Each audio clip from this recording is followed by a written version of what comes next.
In a tumultuous world of flowery promises and relentless arguments, Abraham Lincoln's voice emerged as a beacon of clarity and raw truth. He wasn't a formally educated scholar, nor an aristocrat with a vast, polished vocabulary. Lincoln's linguistic power was forged from the most fundamental elements, steeped in real-world experience and a core principle: authenticity and simplicity. This was the bedrock for two of his most vital golden communication skills. Golden skill, number 1, the art of absolute clarity and simplicity. Imagine a man who grew up in rudimentary log cabins, where books were a rare luxury. For Lincoln, there were no extensive libraries or private tutors to instruct him in eloquent pronouncements. Instead, he was forced to learn how to express himself in a way that anyone, regardless of their background, could immediately grasp. This wasn't a deficit. It was his unique and powerful advantage. Many politicians of Lincoln's era reveled in lengthy, convoluted speeches, employing sophisticated language to showcase their intellect. Lincoln, by contrast, understood that to reach the hearts and minds of the common people, from exhausted farmers in the fields to weary soldiers on the battlefield, he had to speak their language. He didn't speak to impress. He spoke to be understood. His early work as a surveyor sharpened this skill to near perfection. When measuring land, every boundary, every measurement, every legal description had to be absolutely clear and precise. Even a minor ambiguity in wording could lead to land disputes, or worse, violence. This meticulous profession taught Lincoln that the power of language wasn't in its complexity, but in its undeniable accuracy. He learned to distill intricate concepts into unambiguous phrases. This was an invaluable lesson. A powerful message didn't need to be ornate. It needed to be indisputable. Similarly, in the boisterous local debates of New Salem, Lincoln quickly realized that grandstanding often fell flat. The straightforward audiences of the frontier had little patience for empty rhetoric. They demanded truth presented with clear reasoning and without evasion. When Lincoln stood before a crowd, he didn't try to dazzle, he tried to connect. He'd begin slowly, his voice a steadying presence, then gradually draw his listeners into his arguments with simple, relatable words. Lincoln's simplicity wasn't a lack of depth. It was a strategic choice to achieve profound depth.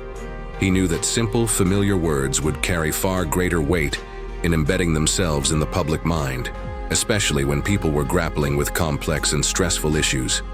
This skill would ultimately define him as a master communicator, a capability that would prove indispensable when he confronted the greatest crisis in American history.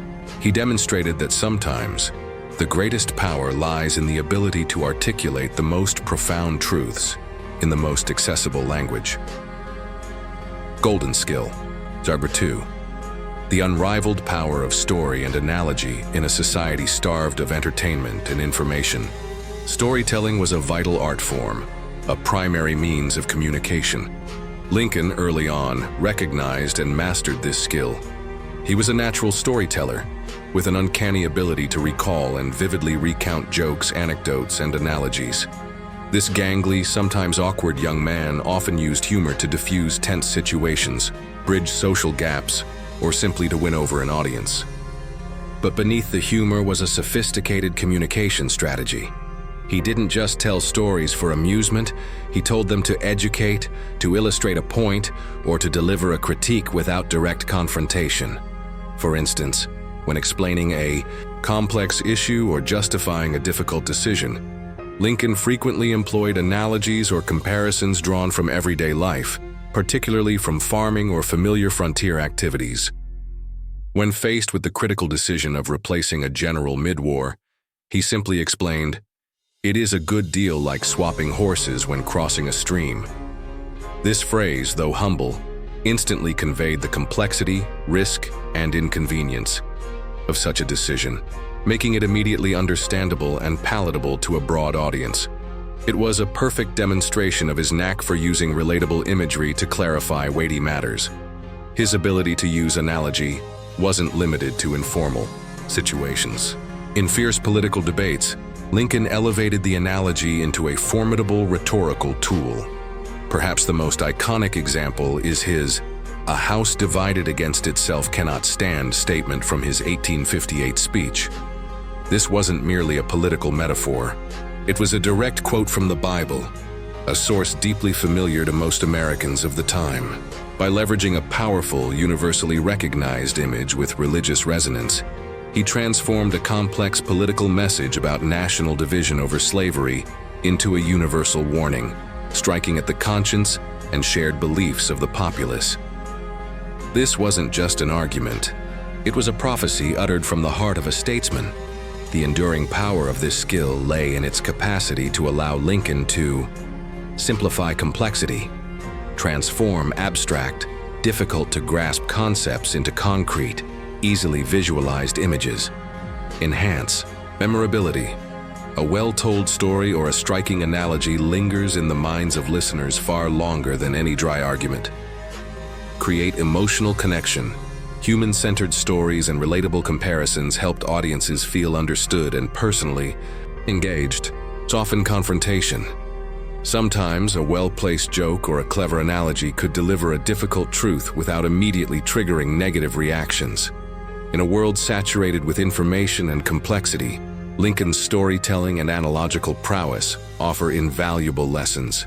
They teach us that to truly move people, one needs not only sharp logic but also a heart that knows how to tell a story, transforming grand ideas into vivid, relatable images that resonate deeply with both mind and emotion. That's how an unassuming man became a communication master, not just by what he said, but by how he made those words come alive. Golden skill. 3. The surgical precision of disarmament, methodical disarming of false arguments.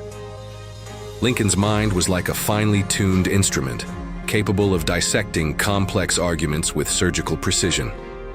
Unlike many of his contemporaries, who resorted to emotional appeals or personal attacks, Lincoln preferred to dismantle an opponent's position by exposing its logical flaws, contradictions, or inherent inconsistencies.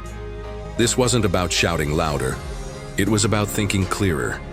His training as a lawyer was his ultimate laboratory for this skill. In the courtroom, winning a case often depended on systematically undermining the opposing counsel's claims or a witness's testimony.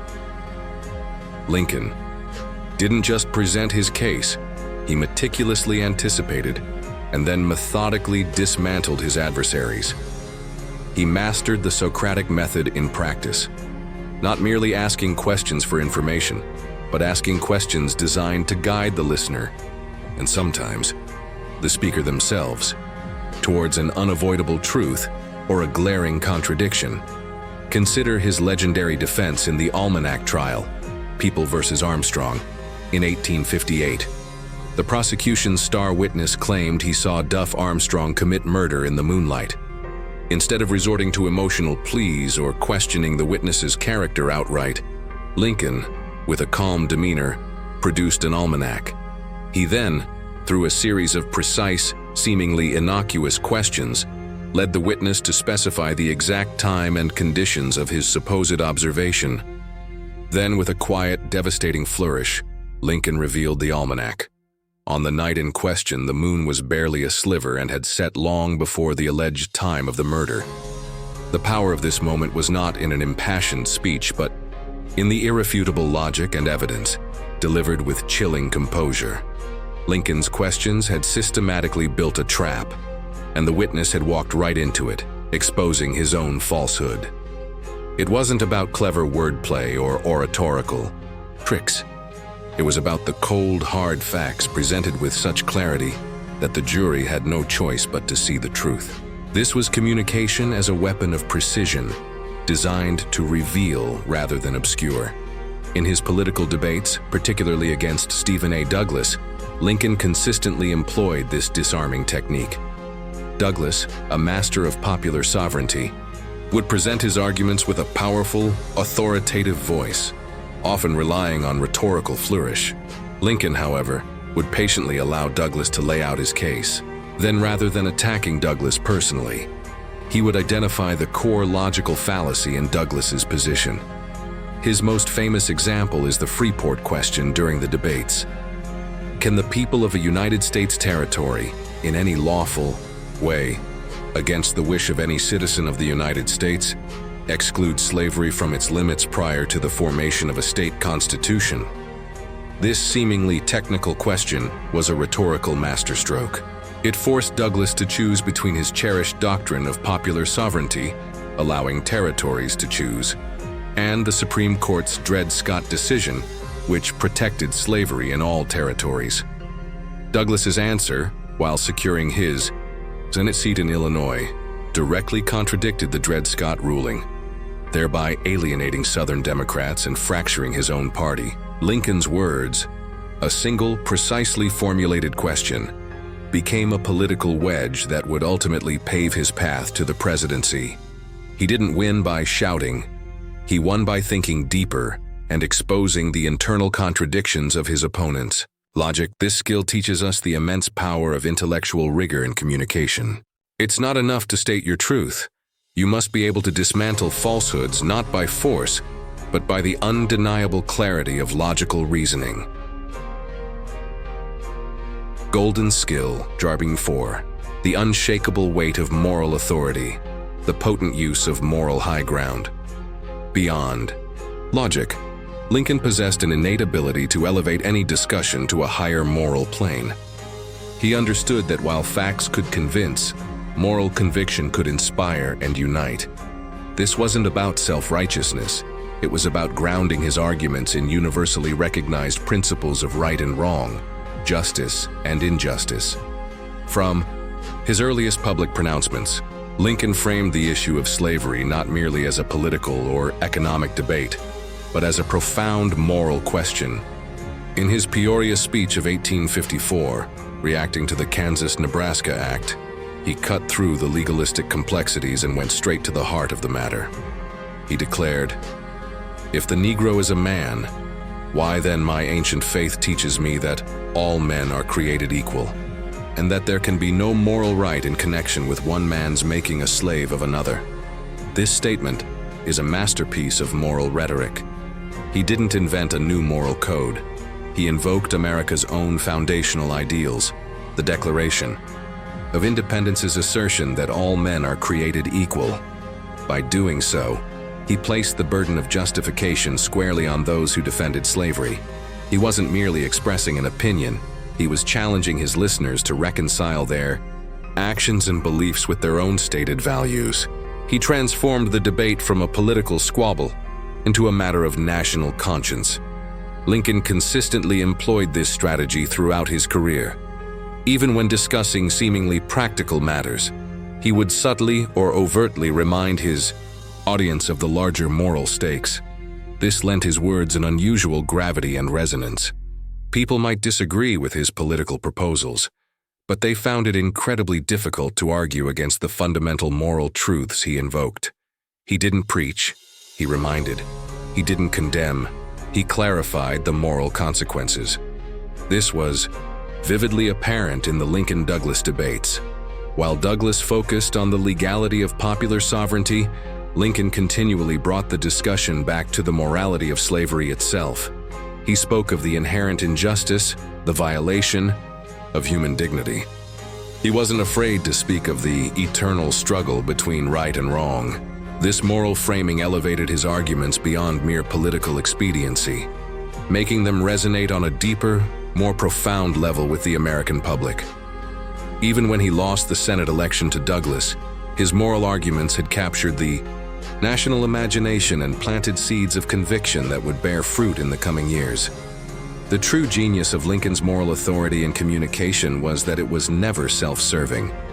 It stemmed from a genuine belief in the principles he articulated and a deep empathy for those who suffered. His words gained power because they were perceived as coming from a place of integrity and a commitment to justice, not just political gain. He understood that while people might be swayed by clever arguments, they are inspired and unified by a shared moral purpose. This skill teaches us that to truly move people, especially on grand issues, our words must be anchored in something larger than ourselves. They must draw upon universal truths, appeal to shared values, and resonate with the deepest convictions of the human spirit. It's about speaking not just from intellect, but from an unshakable moral core. 11 skill number 5, the profound resonance of empathy, speaking from a place of shared humanity. Lincoln understood that true communication wasn't merely about transmitting information or winning an argument. It was about forging a profound connection, often through shared suffering.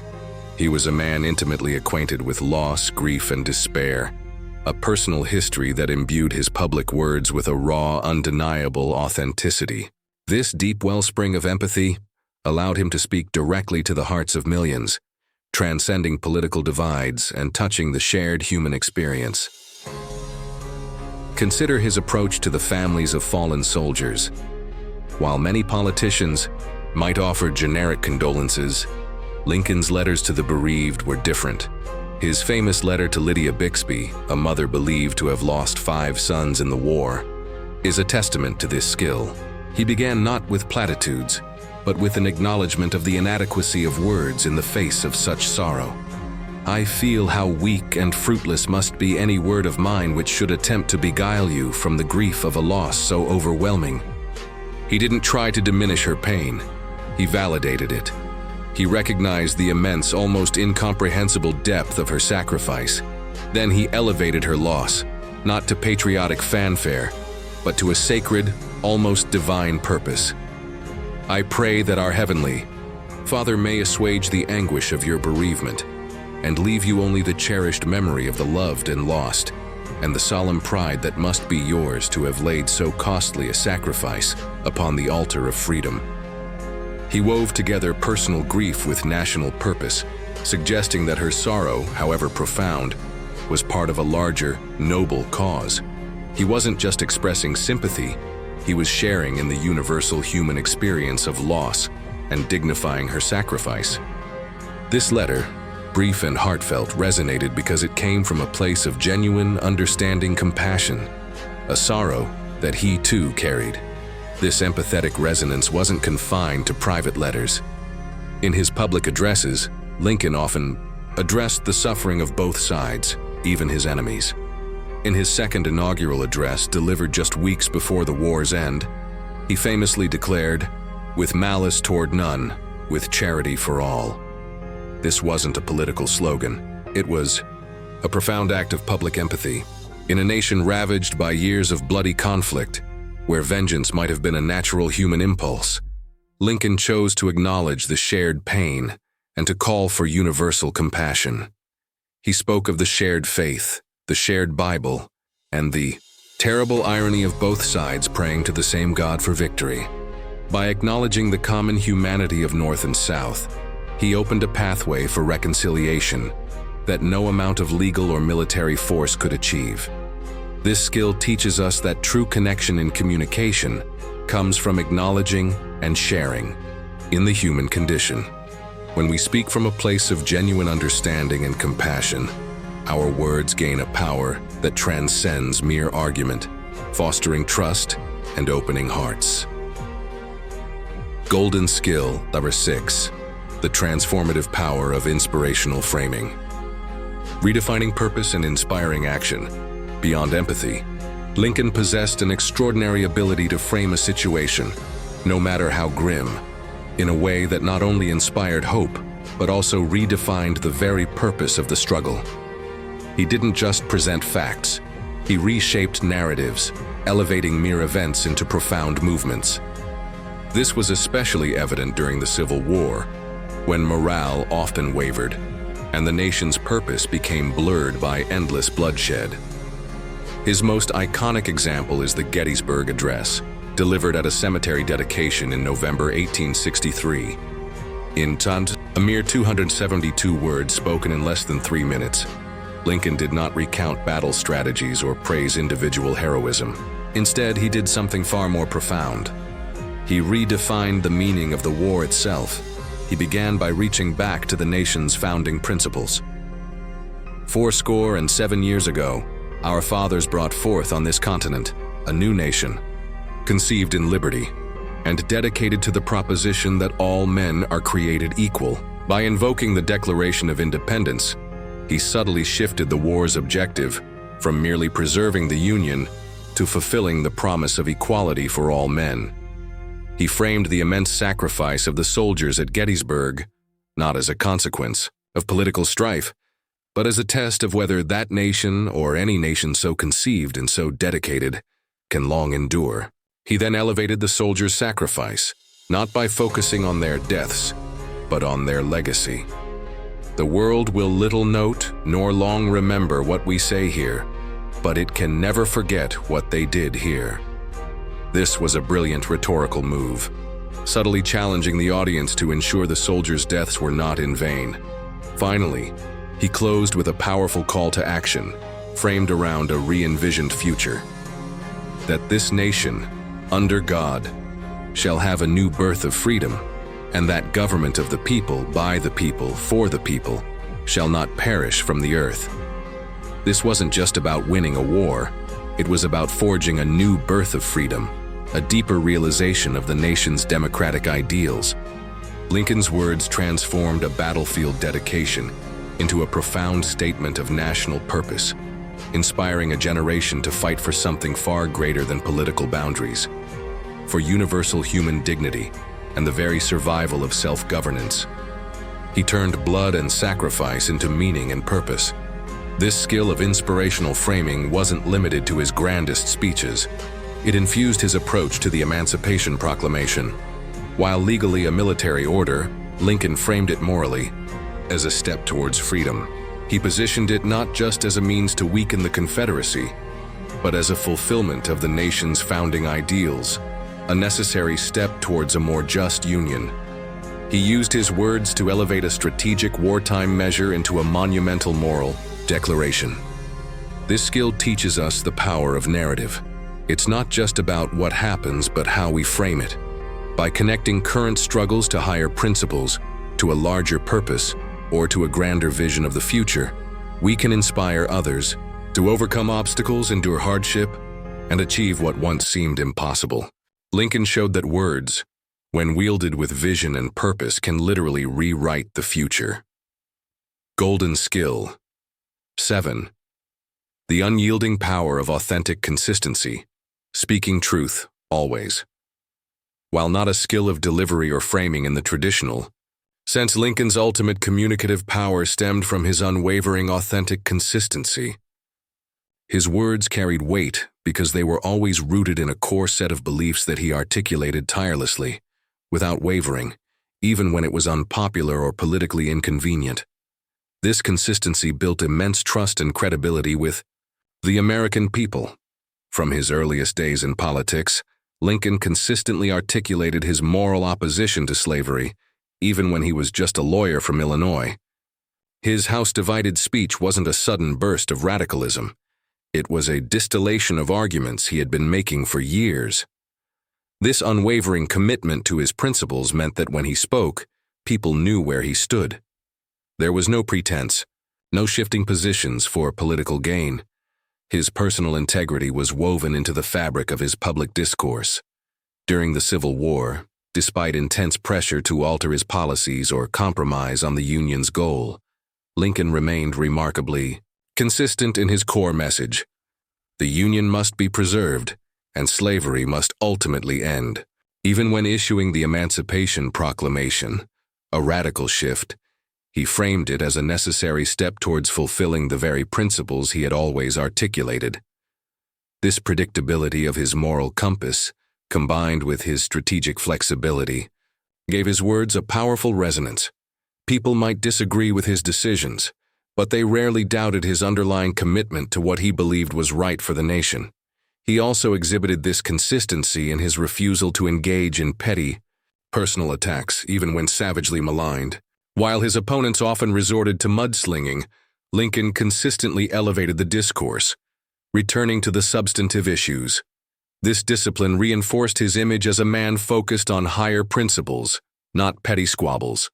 His words remained clean and focused, reflecting an inner steadfastness. This final skill teaches us that true communicative power is not built on fleeting eloquence, but on the bedrock of genuine, consistent character. When our words align with our actions, and when our public message reflects our private convictions, We build an unshakable foundation of trust. People may forget what you say, but they will never forget who you are when you say it. Lincoln's Now.